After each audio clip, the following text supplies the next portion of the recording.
Hi,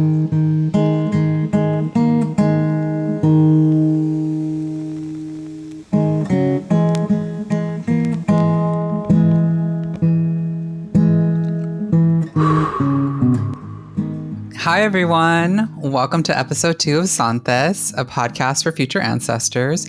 I'm Luna Bruja. And I'm Storm Miguel Flores. And today's guest is the amazing filmmaker, Roberto Fatal. Roberto is a mestiza Chicana filmmaker and storyteller. Their work centers on humans who sit at the intersections of time, space, and culture.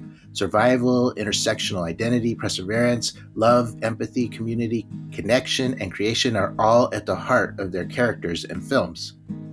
And their films are truly iconic.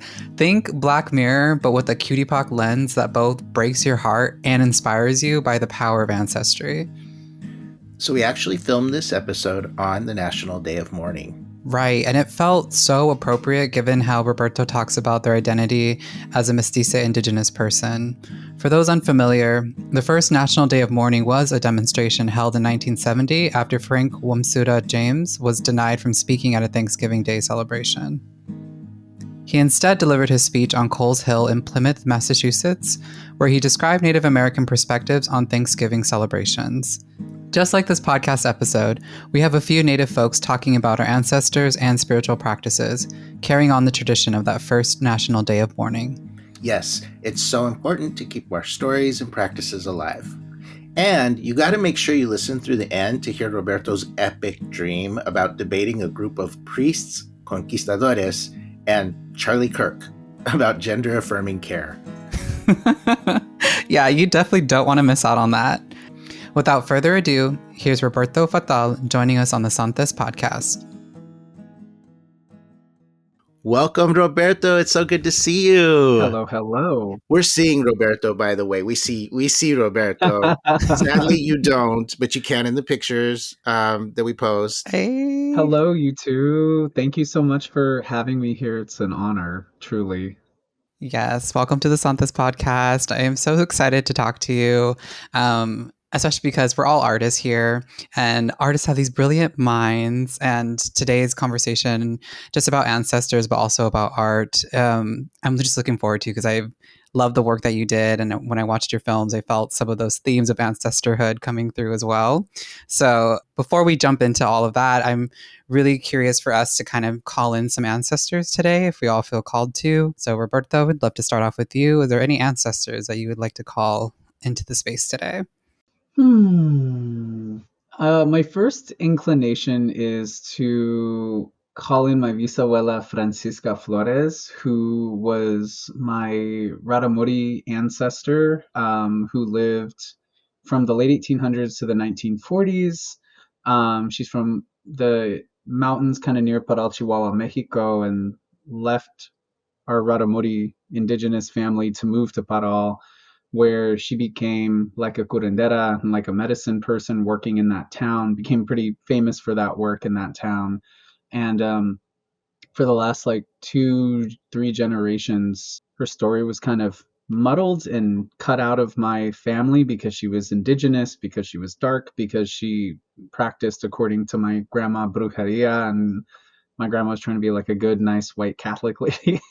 I kind of messed that up. And so I like bringing her with me everywhere because she didn't get her flowers in her lifetime, and I want her to have her flowers for the rest of eternity. So I want to keep her with me today, especially on Thanksgiving, which is like such a problematic day for many indigenous people. Thank you for calling her in. Yeah. I'm also feeling called to call in someone who gave a lot during this time of year. Sylvia Rivera, she was known for feeding a lot of folks who were homeless, who were hungry and living in poverty. And I think of her around this holiday season just because I know she'd be out there feeding the folks, being in community. And that's something that inspires me, reminds me to be doing the same around this time of year. So I really appreciate you calling them in, Roberto. I'll call in Sylvia and Storm Miguel. Who would you like to call it? Yeah, so I do want to say we are recording on Thanksgiving, Thanksgiving, National Day of Mourning. I appreciate y'all bringing that here. And it's interesting that everybody's kind of thinking about it in terms of today. I'm thinking of J Max, who was my gay mother, but I didn't know it. So when I was a teenager, I met this short white woman from Milwaukee in Albuquerque. Like I always say, I was raised by a pack of wild lesbians. And that's because there were all these like 30 something, late 20s, 30 something year old lesbians who were kind of taking me under their wing when I came out and kind of just showing me more than what I already knew. I already had a really strong, resilient community, teenager, queer, lesbian, Chicana community. But so J Max got me into my first gig at a bar when I was 16. And she told the bartender that I was her daughter. And I remember thinking like, ooh, we pulled one over on him because he was like, yeah, of course. And later it occurred to me because I was like, this is clearly not my mother. And then years later, I was like, oh shit. Like she was saying, this is my gay daughter. And he was saying, this is okay. I see that. Mm. And then we were the mother and daughter deposit dyke team at the Full Circle Books, which was the lesbian feminist bookstore in Albuquerque. And so, but J Max died by suicide 35 years ago. And right around just a couple days, I think it was just a couple days before Thanksgiving. I remember I found out on Thanksgiving. I learned about it on Thanksgiving. And so it only occurred to me recently that J Max was, in the past several years, probably that J Max was my gay mother. And I kind of forgot about it. And then recently I was just like, I guess I don't really have like the whole gay mother thing. I hear a lot of my friends talking about who their gay mother is. I was like, I guess I don't have that. And then a friend sent me randomly a picture of J Max. I haven't had a picture of J Max ever. And so now I have a picture of J Max over here next to my Mm. candle, and feel really happy. And that picture reminded me of like, yes, you did have a gay mother, and you knew this a few years ago. You just kind of forgot about it because it's not in your body yet. And so I'm really trying to just like integrate that and integrate J Max into my ancestry in that way. Oh, I love that. I already feel like this idea of like lifting up almost like family that's been made invisible or that we didn't know we had, or Mm-hmm. that, yeah, or where those connections aren't as like literal blood obvious for many different reasons. That's so cool. Absolutely. So yeah, so welcome to all of our beautiful ancestors. Welcome, welcome. I'm so happy they're here. They sound all like badasses. I think they'd have fun together too, to be honest. That'd be really fun. So yeah, thank you both of you for welcoming and your ancestors today. This time of year with winter and things are slowing down. I've been talking about the veil a lot lately, like this veil between the living and the dead. Dia de Muertos was not too long ago at the time of this recording. So I just feel like, okay, right now is this time of winter, of rest, of reaching over to the other side, of reflection as well. So, Roberto, what experiences have you had with the veil or with the other side? Like, what calls you to do ancestor work and connect with ancestors? So that's a great question. Actually ties in a lot with my art. I was raised a good Catholic Chicano boy for a very long time, even though I could feel so many things brewing in me that were the antithesis of that. And I was so scared of that for a very long time. And I think that was part of the reason I moved away from my hometown of Sacramento, California, like in the 2000s, is because I felt that boiling true self spilling over and I didn't want it to happen in front of my my family in my hometown. And so I moved to the Bay Area to pursue a degree in fine arts at the California College of Art. And I wanted to find my queer community and my trans and non-binary community. I didn't even know about my two-spirit community. I think I was like living in a lot of denial about being a mixed indigenous person. I like firmly was just like, I'm just Chicano, that's it. I'm proud, La Raza, or whatever. Like I'm just Chicano. Like I know who I am. That's my identity. That's my community. There's Mhm. Catholicism. There's machismo. There's like all the shit that comes with that, right? And then, but we also have like Yolanda Lopez.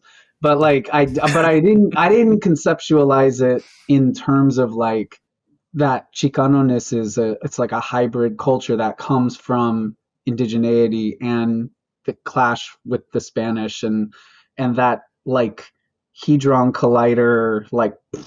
explosion of culture produced the new culture.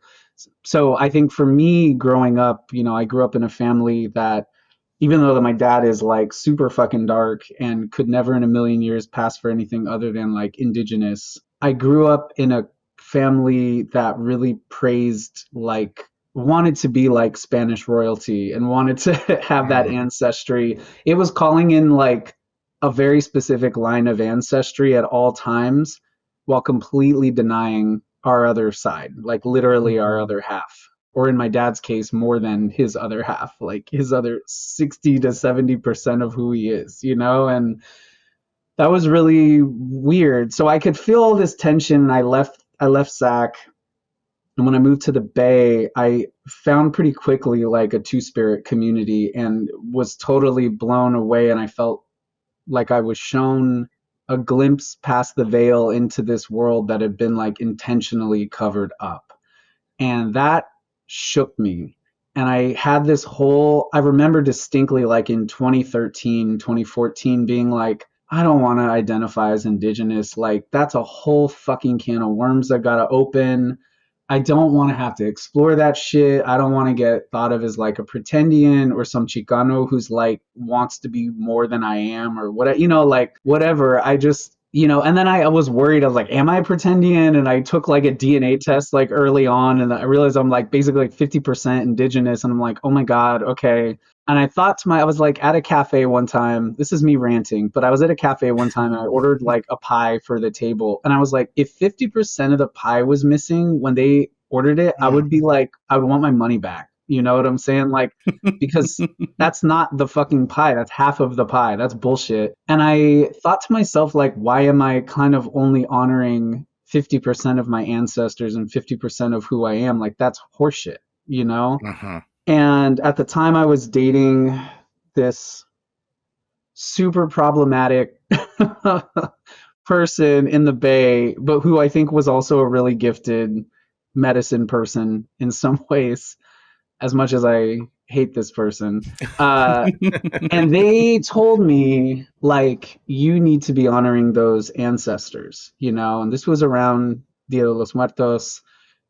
She was like, you really need to be honoring these ancestors. That's so wrong that your lack of acknowledgement of them or your embarrassment to acknowledgement, you know, your lack of embarrassment to embrace who you actually are as a person is now perpetuating that colonialism that helped make them invisible. And I was like, damn, that's so spot on. You're so right. And for many years of my life, I would have these profoundly vivid dreams where like stories would come to me, dead relatives would come to me. And I just was like, that's just dreams, like that's nothing, there's no significance to that. But as I started understanding my indigenous ancestry and where I came from, like on my dad's side, my abuela Francisca is like a Raramuri woman from, the Paral Chihuahua area. And they're like in that culture specific medicine men who work just with dreams. Like there's people who work just with peyote. There's people who work just with dreams. There's people who are more like physical practitioners, spiritual practitioners, but like there's people who just do dream work with you in that community. And like that's powerful. Like dreams, these dreams I started to realize were more than just dreams, like they were probably messages.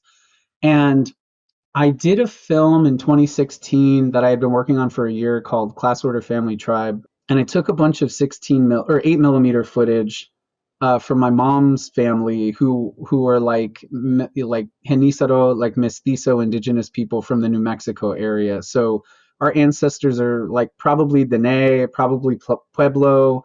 I thought we were Ute for a long time until I realized that this birth certificate I found for my great great grandfather, it said on his birth certificate he was a Ute child, and I was like, oh, I'm Ute. Let me try to do some work and reconnect. And then I found out from this scholar who does a lot of work around New Mexican indigenous Genízaro culture and like slavery and the indigenous cultures there. He was like, he probably wasn't actually a Ute person. The Utes probably sold him to his owner, and what you're seeing is a mm, slave name or a slave record.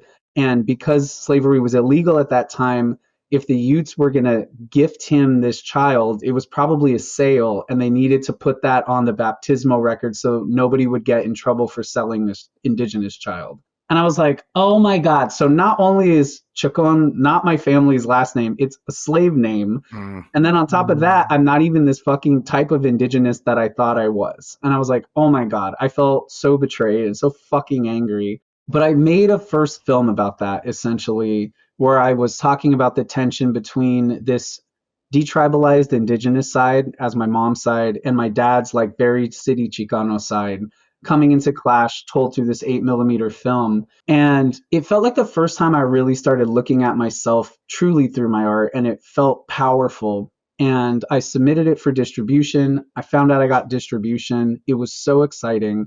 And in that film, I talk about my mom's father, who's just a monster, like truly a monster in Mm. terms of sexual abuse, physical abuse, all the stuff. He was as close to a literal demon as I think any human can be. And he's been dead since like 1991. And throughout my childhood, I would have moments where I felt his gigantic, terrifying body hovering over my bed as a shadow. Mm. And sadly enough, that was like my first real experience with the veil, or what I would Mm. come to know as the veil. And so the veil then always felt so terrifying to me. There was never a positive place for it. Mm-hmm. So the day I'd wake up and pray to Jesus, like, please, white Jesus, keep that thing away Mm. from me, whatever that was. And so fast forward many years later, it's 2016. I found out that this film that kind of exposes him and the tensions in our family has just gotten picked up for distribution. I like wake up, I roll over, turn on my phone, I'm half asleep. I see that, congratulations, Roberto, you've been given distribution. I'm like, holy shit, my film. I was like, I have a first movie that got a distributor. I'm going to be paid for my movie. This is fucking crazy. I was like, and I like put my phone down. I kind of nodded off again, and I heard a rumbling coming from behind my blinds in my room. I had these thick plastic blinds in my apartment. And I looked and I saw a shadow behind the blinds. And when I noticed it, all of a sudden it ran out and it put its hand around my throat and started pressing me into the bed. And I like couldn't breathe. And I felt this hand and I looked at this shadow body and it was him. It was like my mom's dad. Mm. And I said to it, no. I was like, get the fuck off of me. You're dead. You don't scare me anymore. You have no power over me, and everybody's going to know what you did to our family. I was like, get the fuck off of me. And it took its hand off of me. And when I blinked, it was like frail and skinny and like malnourished. And it just walked away. And I told this person I was dating about this, and she's like, you have to start doing altar work and you have to start talking to your ancestors because they're trying to talk to you. And you, at this point, it's a one-way conversation. You have zero control over this. Mm-hmm. Like, you have to take control over how this works. Like, you clearly have some kind of attunement to the veil that, like, maybe a lot of people don't have. And you can't neglect that. It's Mm. dangerous. Mm. Right. And so she kind of like showed me how to build an altar. And I was just thinking about like ofrendas I saw when I was little. And I was like, oh, this is already all built into my culture. Like, I should know how to do this. This is all there, And it made me start going, like, oh, okay, that's why we do Dia de los Muertos. This is like altar building in the same way that my indigenous friends build altars. And oh, wait, I'm an indigenous friend. I'm just mixed. And Mm. it all started coming together. So one night I was able to go buy some sage ethically.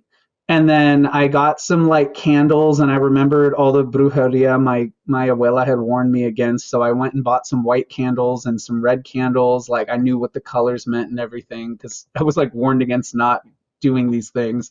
Um, and then I had this abalone shell, and I just very instinctively did a ceremony. Like, I lit these candles, I put pictures of some family up, I burned some sage, and I just felt like I remember when I smelled burning sage for the first time, I felt like hands on my shoulders. Mm. And I felt Mm-hmm. like my skin tingle from my like butthole all the way up to the top of my head. It was like some conduit had been activated, and I just was like, this is right.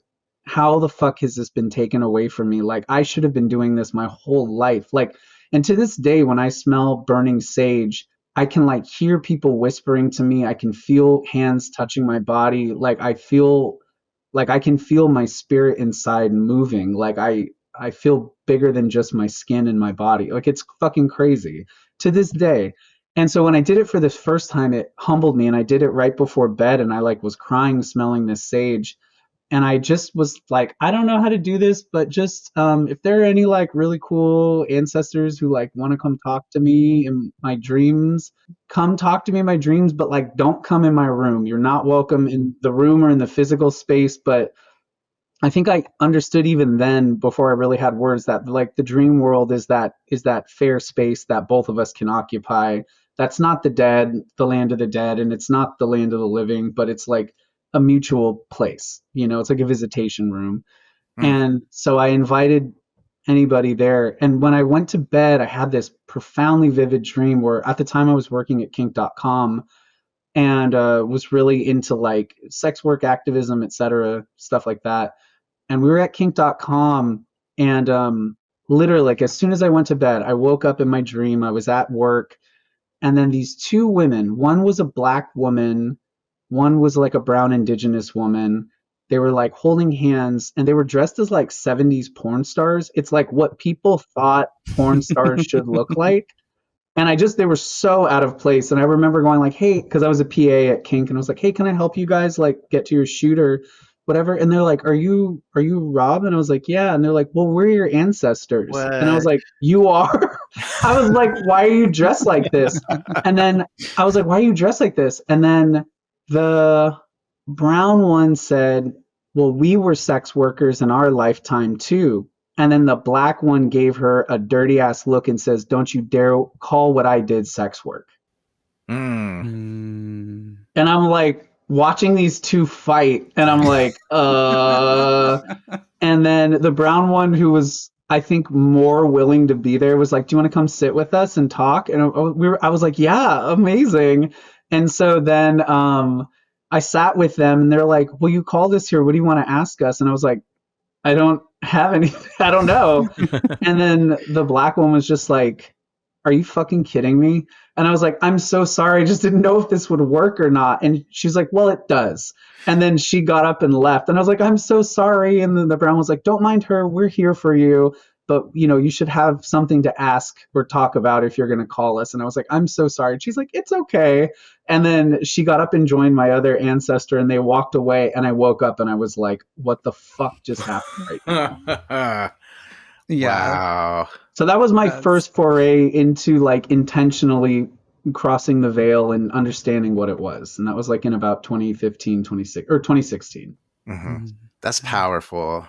Yeah. Mm-hmm. Thank you for hearing it and holding space for it. Yes. And I'm sorry to Yeah. use markers like brown one, black one. It was just like I just didn't know where these people came from or what their cultures were, or like Hmm. how they would identify. So I'm just like identifying them visually in the dream, Hmm. because I don't want to make like assumptions about where they came from or how they fell into my bloodline or anything like that. So I apologize for using that. That's like very crude language, but I was just like trying to visually describe like who they were as quickly as Hmm. possible. Hmm. Mm. Absolutely. But you're working with limited information for Very much sure. so. Yeah. And I think all I know is that they were powerful and that they were some kind of medicine people, because I think the one who was upset that I didn't come prepared, because clearly this is probably work she was extremely familiar with, and probably had been going in her bloodline slash our bloodline for like, 400,000 years since humans were first created. And she was like, how the fuck do you not know how to do this work? This is insane. And so I totally hear her frustration, and I feel so bad about that. But it's really cool. Yeah, that's incredible to think, because we've talked about how to call in ancestors before on the podcast, because I think everyone does it a little bit differently. There's different cultural practices, different respectful ways, and one of the things that Storm Miguel and I talk about is thinking of ourselves as being future ancestors, Mm, how to call us in, right? And that while we're here, we can kind of give some information, some directions on how and when to call us in. So we invite every guest to kind of share a little bit about that, thinking of yourself as someone and who's going to live a very long time, who doesn't need to be called in as an ancestor anytime soon, but just thinking about like, if there were a time where someone's trying to reach you across the veil, what are some things that they can do to get your attention? I think first of all, it would be like lighting sage in a candle feels so important for me finding my way to them. Like I'll smell it from wherever I am and it'll pull me toward it. And so that feels really important. I would like to be called in times of creativity. I want people to write when they want me there, or I want people to take a photo when they want me there, or to illustrate or sketch when they want me there. Like I want there to be like a private moment you have with yourself, a candle and a bundle of sage, where you are trying to express yourself creatively, or maybe you're struggling with it, or maybe you have ideas, but that you just like call me in through your art and I'll know how to find you. Mm. That's beautiful. I love that. I don't personally have many ancestors I can call in for art, so it's such a beautiful Yeah. thing. Yeah, I have one. I have some for power. I have some for protection, but for art specifically, that's such a beautiful gift. Especially because yeah, I feel really tapped into spiritual energy when I create. So it's just good to know. Yeah. I It's good mean, to know that we're out there. yeah, I'll say this, and Luna, I appreciate you saying that, because like I'm like, I don't need my ancestors to like compose a sonnet for me or something for me to be able, I'm not like a sphinx where you have to like answer a riddle and then I'll show up or whatever. Just I think that like creative urge or creativity in any way that it comes to them, like whether it Mm, be how they ornately build an altar, like that's artistic Yeah. expression, or if they cook like a mean ass albuendaga soup, I'll know to find them because there's art in that, you know? Mhm. Or like the art in how they love their kids, or the art in how they garden, you know, or like the mm, way they design their gardens, or like whatever, you know, like there's I think art to be found in so many things that we do. And I want them to know that when I say art, I don't mean it in the like art capital A Western colonial like industry of like a product that needs to be sold. I mean like true spiritual artistry. That's, you know, like, and that looks so different for everybody. Like the way they hook up and do BDSM with their loved ones, the Yeah. way like, you know, there's artistry in everything. And Mhm. I want them just in the moments where they realize that their artistry is happening. That's like a moment I can come in and be with them, you know? mhm. So, curious, is there a particular kind of sage that you respond to? Usually white sage. Usually white sage. Yeah. Yeah. I mean, that's like the only sage I've ever known. I did get gifted a bundle of sage from a Chamoya friend who's different. It's like a different type of sage, and I gotta ask them again what it is, but it smells really good. It just doesn't tingle me in a way like white sage does. Mhm. Mhm. Mm, Yeah. Yeah, cuz like the first sage that I ever learned about was I don't know exactly, like it was from New Mexico, and it was more kind of like kind of weedy. It was more um Interesting. like the white sage leaves are not even as dry. You can almost feel like there's a almost Yeah. a it feels they feel moist to touch even though they're not. Yeah. And mhm, then with the New Mexico, they're bundles, and there's just looks like bundles of almost kind of sticks Oh with like wow. weeds. I don't know how else to describe it, but and mhm, it's a very earthy, it's kind of pungent. There's a pungency to it for me. I don't know. I'll have to mm. ask some of my New Mexico. Like, I have a bunch of Dene and Pueblo friends, and I'll ask maybe Mhm. if they could donate that because I would be curious to smell that to see if that stimulates anything for Mhm. me because that's where, you know, my mom's side's from. And I would, Yeah, I love that you talk about. I have so much to ask you, probably beyond the podcast. Like I'm probably going to be yeah. checking back with you, being from New Mexico, and like you were talking about the. Do you happen to know, excuse me, if most like Genisaro people were kind of given that false kind of information around potentially false information around being Ute? Like, is that something you've heard? It's pretty common. I mean, the biggest indigenous slave traders in that era were the Utes and the Comanches. Yeah. Mm, okay, okay. So you probably find those. So my relative was baptized slash exchanged at the San it's like Thomas de Abiquiu Church or something. It's like it's still there. Mm-hmm. which is like wild. But it's like the Apostle of St. Thomas Church in near Abiquiu, or I don't know how to say it exactly. Abiquiu. Yeah. Abiquiu, thank you. I'm Yeah. so sorry. Sorry. Clearly, I've never lived in New Mexico. My mom and my mom's parents and their older aunties, those are the ones who were born in Colorado, because they were kind of in back and forth between Colorado and New Mexico, Mm-hmm. and they were like the first generation to move out here, and so my mom was like one of the first to be born in California. Okay. Okay. But yeah, I don't know. I know those two tribes were like the bigger slave traders, so I'm sure if you looked up a lot of these birth certificates, you'd find a lot of stuff about this. Mm-hmm. Um, yeah, but I just know that that's like my family's story is that's Yeah. Yeah. Thanks. Yeah. Just side note, it just piqued my yeah, curiosity yeah, yeah, because, yeah, yeah, there's just so much erasure yeah, of, in general, I think BIPOC communities experience that, especially Black and Indigenous in this country. totally. It's like really complicated too, that the Utes and the Comanches, because I think the Utes, for example, like the more research I did on this, slavery was like very different to them than like the chattel slavery that was characteristic of like the transatlantic slave trade and American slavery.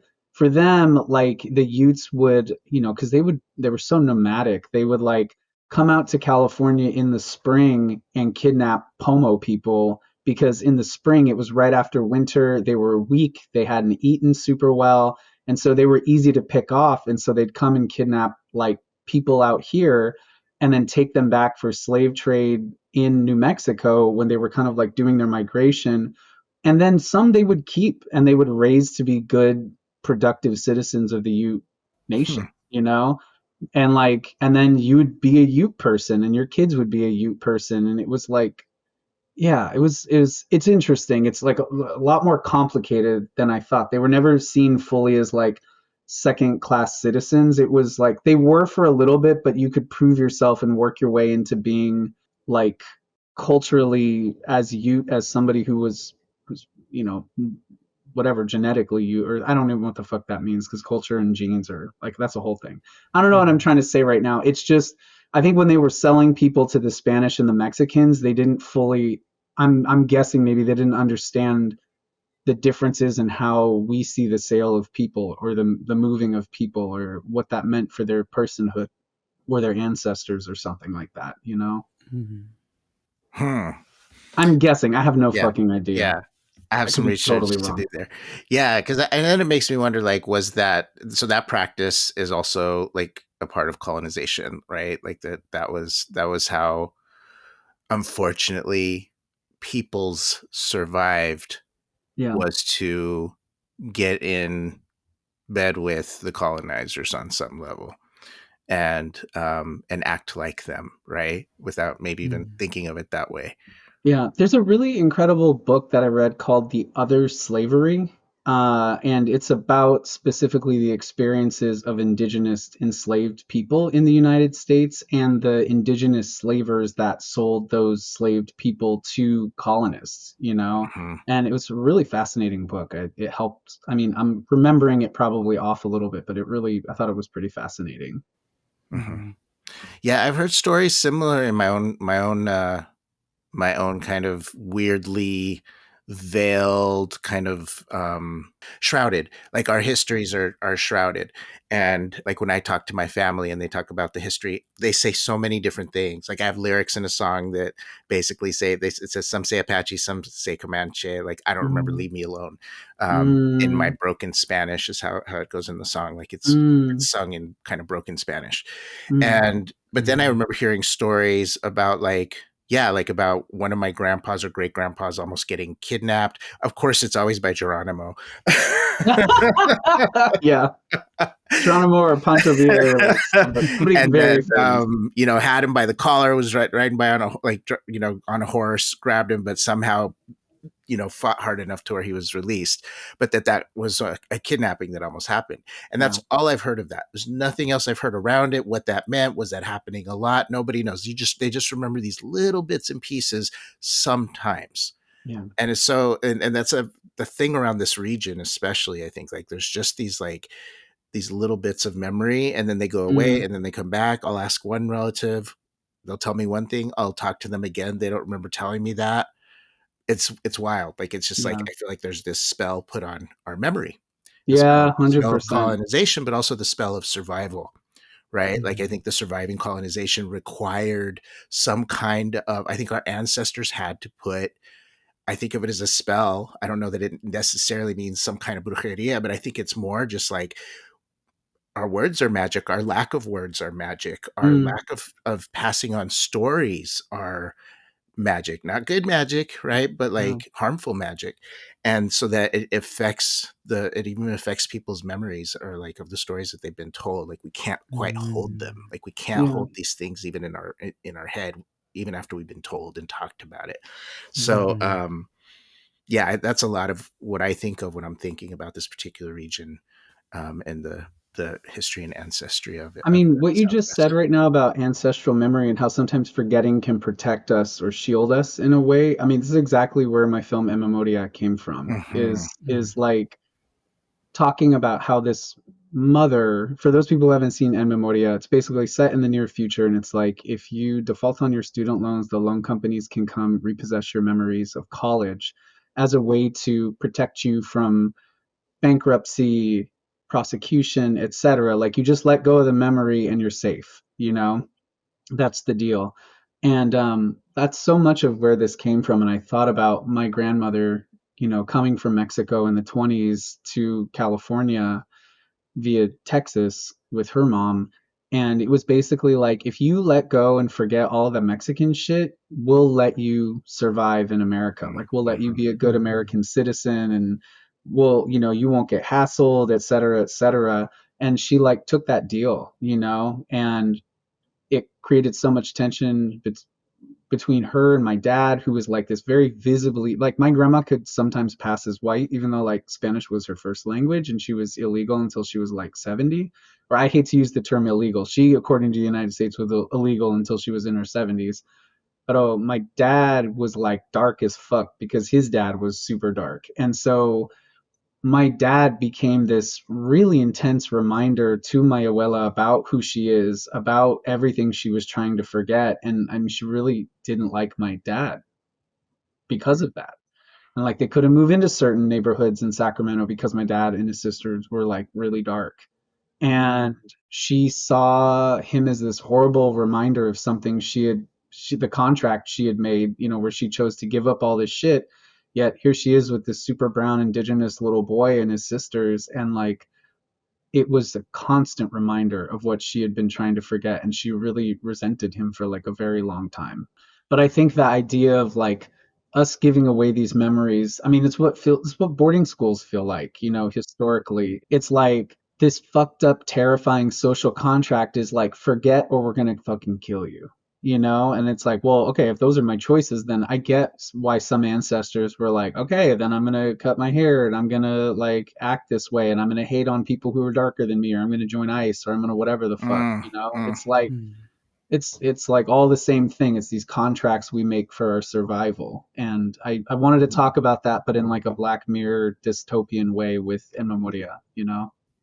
That I just love that short so much, and the like, I don't know. I've thought of like I don't want to give it away, so It's like, okay. I'm not one of those people who like is like hell bent on like protecting endings or like right, plot twists okay, because I'm like movies should function out of plot. I think, and I this is my tangent, but like I love my students so much, but I think they grew up in an era where like everything has to have a twist. And I'm trying to tell them like the twist should be an organic part of the story. It's hmm, like the story can't be told without the twist. And I think a lot of them think of a twist and then try to think of how to shoehorn it into a story. mm. So like when we're talking about In Memoria or like any other of my films, just like I hope we all just talk about it as such and like yeah. So don't worry about it. Okay, I thank give you. you I give you spoiler I permission. appreciate it, and it might not be too much spoiler because my memory, the way I remember things, is always just so funny. It takes me like 4 or 5 times to watch something before I really like it clicks in that where I remember things. I'll know how Yeah. something made me feel. There will be a couple things that I can remember and talk about. But the question I had was, and again, this might be because I'm not fully remembering things, but is the person having to give up their memories in order to kind of have that loan forgiveness or that debt forgiveness, are they forgetting what they learned in college, or are they forgetting everything that happened during that period? Everything in college, everything that has to Everything. do with college and everything that like stemmed from that, right? So like, Okay.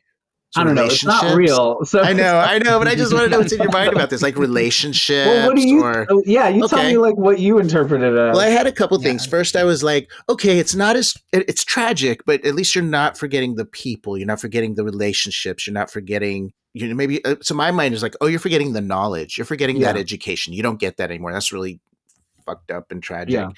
But are you forgetting those relationships?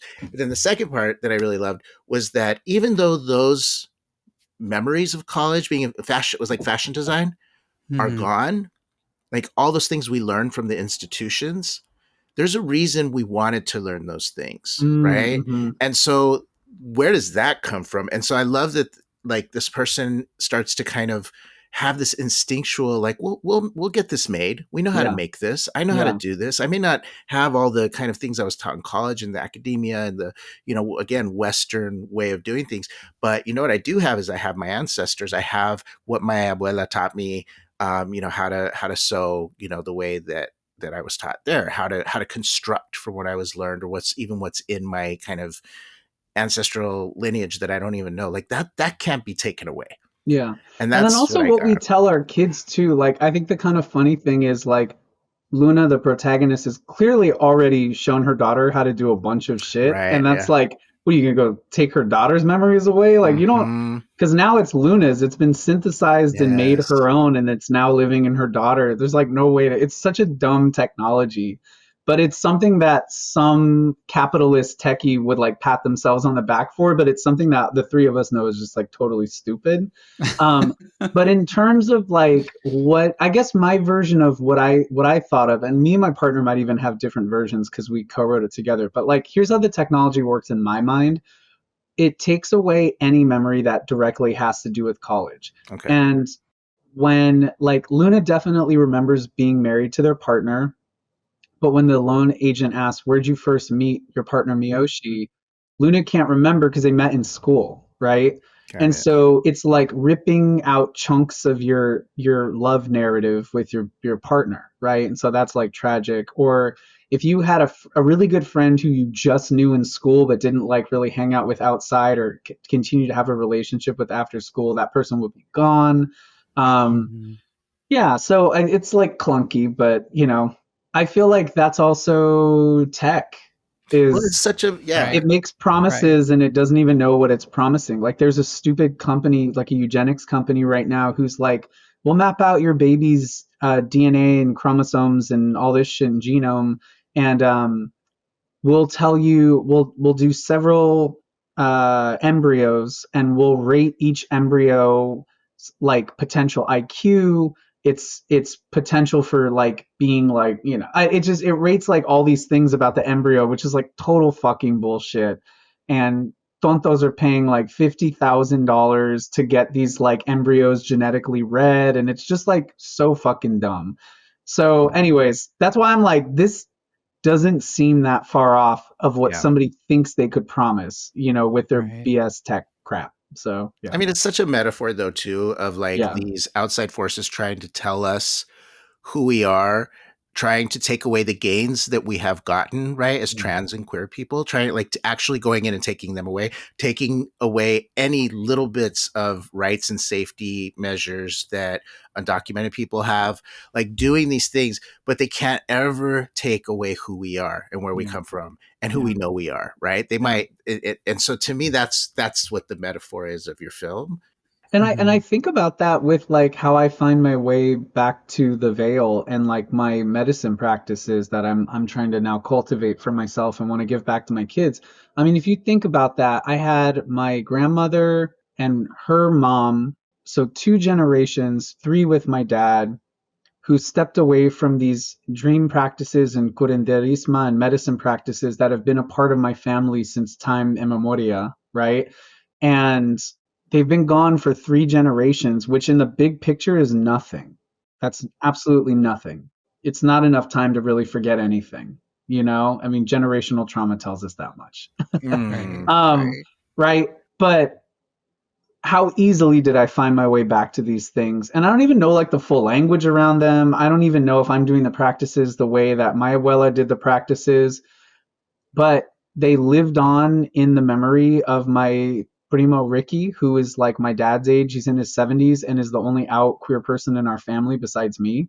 And somehow this bitch managed to keep all this chisme from the last 100 years in our family, and was like, and you know, your bisabuela Francisca is buried in Sacramento in the Mexican area of the cemetery, and did not get allowed to get buried in the white part of the cemetery where your grandmother's buried. And I was like, what? And he gave me all this fucking chisme about the indigenous hatred in our family and all this shit. And it was just fascinating. It's like, of course he kept that story, you know, because that's the two spirit folks, the queer folks, the trans folks, like we all keep these stories. Like that's our magic, you know? And I don't know. Anyways, that's great. I'm rambling. Love it. It's welcome. This is oral history storytelling. Yeah. That's how I'm taking Yeah. this. Okay, this is our ancestral practice Yeah. in real time. Yeah. No, I love hearing about these stories because I think that that's how we keep each other's stories alive. Like when every time we talk about an ancestor, a piece of chisme, the good and the bad, all of us Mm, are taking a piece of that story and carrying it for you. Because at some yeah. point you might forget a little detail and you'll talk about it, and someone will chime in and like remind you of what you Yeah. said before, Yeah. right? So I love, love, love hearing about people's family histories, just because I think that that's how we keep our memories and we keep that ancestry alive. Also, really deeply resonating with like our evolving practices as Mm, someone who, like, very similar to you or whatever, though, like came into spirituality like later in my adult years. I don't think I'm doing it like my ancestors did. And our ancestors evolve. You know, like we move through time, we change. Like they weren't using lighters to light their sage, I'm sure, but like now we are. So, yeah. you know, like there's the ways that we're doing. I remember I went to a powwow recently and I was really confused because I was hearing these like this beautiful drum and then all these drums. And I'm looking around in the circle and I'm like, I don't see any people playing drums because they had them on speakers and they were Yeah. playing a track. And I was like, oh my God, we're the 2025. We're playing, Yeah. you know, drums over the speakers now. And it was great and I loved it, and it like it still activated that part of me that like was moving to the music, and the space was still activated, like our elders were still there holding ceremony, Mm, and technology is evolving, right? So I love seeing us in this generation and this century like taking what we know and then adapting it to what we can do now yeah. to make it more accessible and just more approachable to folks. And I think, Luna, you bring up a good point. Is there's technology that honors our ancestors and technology that erases and annihilates and rebukes our ancestors. Mm, Like if those were AI drums that had been automated in some Right. kind of bullshit, like, right. you know, you go into whatever and you're like, do a track that represents like Native American drums. You're getting some soulless bullshit fucking Right. AI produced thing that's like replicating this white perspective of like what native drums sound like or whatever. But a recording of people who are choosing to allow their drum and the spirit in that drum and the medicine in that drum to be recorded so that it can go out to more people. That to me is like ancestor honoring technology. And I think like we're being given a lot of tool, and that's again why I like love diving into sci-fi with my films is like I'm asking, especially I'm doing this in my new feature Electric Homies right now, when we talk about the conversation of artificial intelligence and ancestry, like which technology honors our ancestors and which technology is actually like erasing them and harming our cultures, you know? And it's as we like think about becoming ancestors, like I think maybe the caveat is like which technology do you not want working with me as an ancestor? And I'll say this is like, I'm saying this so fucking explicitly. I do not want to be reproduced as like an artificial intelligence entity by my ancestors. It's like, mijo, mija, mije, if you like miss me, look at a fucking picture of me or read my Mm-hmm, scripts. Don't mm-hmm. try to generate a thing that looks like and talks like me. Once I'm gone, I want the privilege of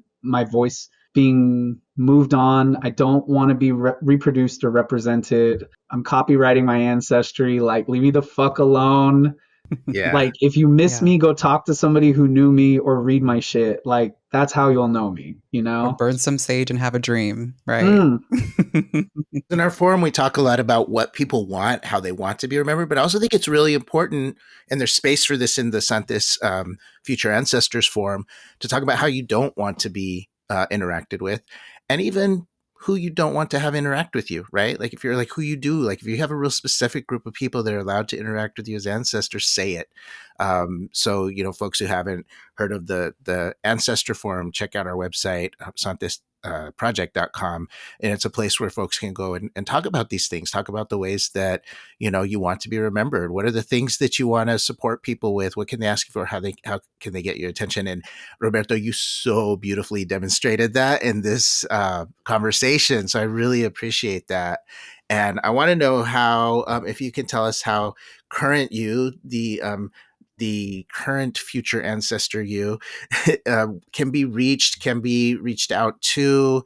Are there any particular projects you want people to be following right now? Like, what are you up to? yeah, so I'm in the process. I mean, obviously my short films, like when I pass, I want to make those publicly available, and they'll probably be publicly available way before I pass, but I want to make those available for everybody because I feel like there's a lot of medicine. I'm just still in a contract right now with my distributor. Once that contract is over, I don't think I'll renew it. I just want to have that work out there for free. So that'll be there. I know this is really weird, but I'm very proud of being a teacher. I'm a professor as when I'm as the other half of my life, and I would like want people to look at my curriculum and the words I've written and the essays I've written and stuff like that. I would love photo archives that people can like look at with me in all my different eras, like my nerdy ska era when I was like 19, and like my slutty era when I was like in my 20s and 30s in the Bay, and like Mhm. my like wholesome brujeria era, now, and like whatever. Love. I think I want definitely like my feature film Electric Homies, which is about the singularity. It's about artificial intelligence, ancestors, lowriders, and curanderisma. That script is really important, whether that film ever gets made or not. And I do think it'll get made. I have a really good feeling that that's where the creator and the ancestors are like heading me right now. Mhm. But it's on their own time.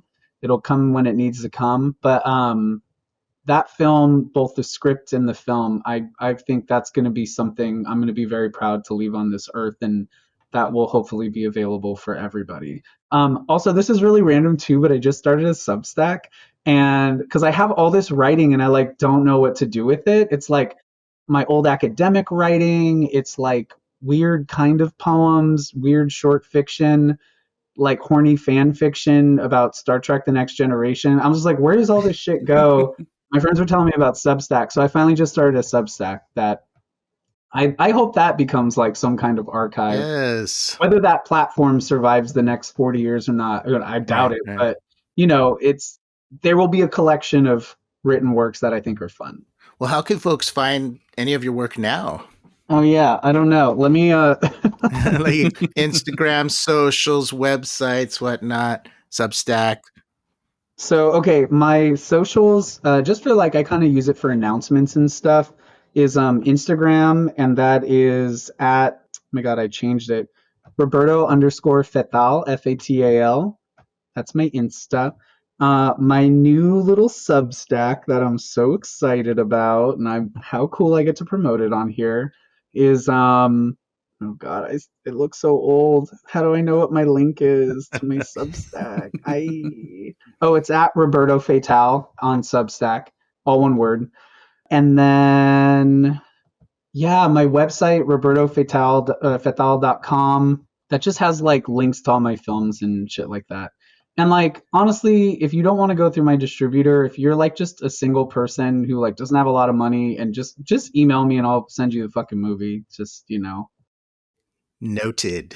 noted. I just actually am in the process. My Thanksgiving treat today is I had a dream last night that I was in the land of the dead, and I was in an auditorium with a bunch of like priests and conquistadors and like all these fucked up people. Wow. and Charlie Kirk was speaking to them, and he had a bullet hole in his neck, Oh and he my kept God. drinking water, and water kept coming out of this bullet hole, and he was like talking in this microphone that wasn't plugged into anything. And he was like, all right, or his manager was like, we're gonna open it up for questions like we always do. And so I knew I had to go up to talk. I was there for some reason, and I was expected to go talk. And so I went up to the mic, and I was like, hi, Charlie, I'm today, I feel like I can convince you that you actually support transgender care. And and he's like, that's false, but go ahead. And basically I go on this like giant diatribe where I talk to him about intersex people and how I believe that there are actually more than two physical sexes in the human race, which is so fucking obvious to anybody, including scientists. But like, they're like, no, there's just male and female, XXXY. And I'm like trying to break down chromosomes and body and secondary sex characteristics and other stuff to him. And I was like, so my thing is that there are actually three genders, and that you take intersex kids, you and people like you take intersex kids, and you give them essentially gender affirming care to make them into a gender that they're not, because it makes you feel more comfortable. And you do this because you realize gender is malleable, but sex is not. And so therefore, I think you support trans people, but just not in the way that trans people need to be supported. And then he like leaves the stage, and I was like, wow, that was pretty cool. Oh my God. Okay, thank you for that exclamation point at the end of this already amazing conversation. I mean, what else is there to say? That is, I don't know. that's epic. It was intense. It was like a fucking very intense, weird dream. So that was fun. I love that. I hope all of your dreams end up on Substack if they're as great as that one. Oh, I love that. That's Luna. You very much inspired me right now. I think I might have to make that a area of my Substack. Dreams sure. are material. Dreams are just like, I'm always like, oh, my dreams are free material. When I was really writing songs, my dreams are always like telling me what to write. Well, Roberto, thank you. This has been so wonderful to talk to you. Such a treat. And again, we are talking on this day, November 27th, 2025. And I really feel like in the spirit of this, we really touched a lot about just kind of what this day really is about, right? Mm-hmm. And so I really appreciate that we brought that here. And this is something I always be thinking about. We always need to be thinking about how this particular country came to be in our traditions are, very colonizing traditions exist. Well, in the spirit of this day, the last things I'll say is thank you in a couple of different languages, like my, Mexican and Spanish ancestry language, my Raramuri language, and then of course, because I grew up in America, I'll say thank you in English. But Matetarava, muchísimas gracias, and thank you. Thank you, Roberto. Thank you, Roberto. I love that Roberto wrapped us up with that truly bonkers and beautiful dream. Yes. Yeah, I'll follow Roberto. We'll link to them in our post. Their work is truly speaking to this moment we're in of AI and the colonizing of memory and truth. Exactly. And as we're heading into this holiday season, we hope that you get exactly what you need and desire in these final dark days before the winter solstice. Yes, this year I'm really feeling that cold and darkness, but like in a good way. Like it feels like a really good time to bundle up and be still and listen. I'm especially listening for my friend Pat Spano, who died last December. We used to make epic lesbian mixtapes for each other in the 80s, so I'll probably be listening to a lot of Melissa Etheridge and Joan Armatrading. Oh, that sounds so cozy, Storm Miguel. I'll definitely be joining you as I'm all bundled up in wintry spirit with my cup of lactose-free hot chocolate and a big fuzzy blanket. And don't forget, y'all, while you're staying warm this season, please check out the SANTES form if you haven't already. You can go ahead and share how you want to be remembered and interacted with when you become an ancestor. You can find the form at www.santesproject.com. And when you're done filling out the form, let us know what y'all think of this episode by commenting on our Instagram page at SANTES Project. See you on the other side. And this one too.